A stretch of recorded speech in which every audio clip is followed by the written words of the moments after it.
book, Decisive, How to Make Better Choices in Life and Work by Chip and Dan Heath already looks like it's going to be a powerful resource we use to help us with our decision making. It starts with a metaphor we loved, the spotlight effect. The Heath brothers say, quote, "A spotlight only lights a spot. Everything outside it is obscured.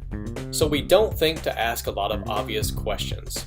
When we start shifting the spotlight from side to side, the situation starts to look a lot different.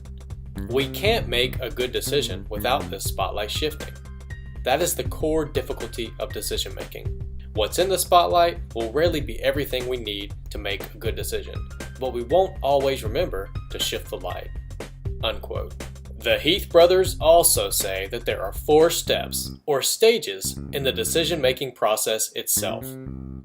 Chip and Dan Heath also say there are 4 villains of decision-making that disrupt each stage. The 4 villains are narrow framing, confirmation bias, short-term emotion, and overconfidence.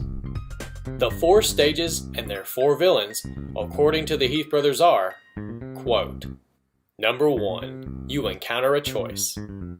But narrow framing makes you miss options. Narrow framing is the tendency to define our choices too narrowly, to see them in binary terms, either or. We spotlight one alternative at the expense of all the others.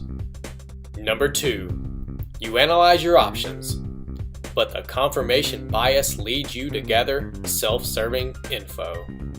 When people have the opportunity to collect information from the world, they are more likely to select information that supports their pre-existing attitudes, beliefs, and actions.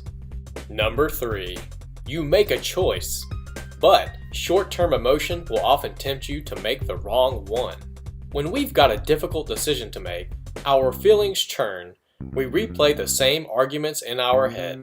We agonize about our circumstances. We change our minds from day to day. We have kicked up so much dust that we can't see the way forward. Number 4, then you live with it. But you'll often be overconfident about how the future will unfold. People think they know more than they do about how the future will unfold. We have too much confidence in our own predictions. When we make guesses about the future, we shine our spotlights on information that's close at hand, and then we draw conclusions from that information. Unquote. So, how do you slay these 4 villains so that you can become a master at decision making? Chip and Dan Heath's new book, Decisive, will tell you how. Decisive by Chip and Dan Heath will be released on March 26, 2013. We've made our decision and have ordered the book. Now, it's your turn to decide. Click on the link below this video to order it today.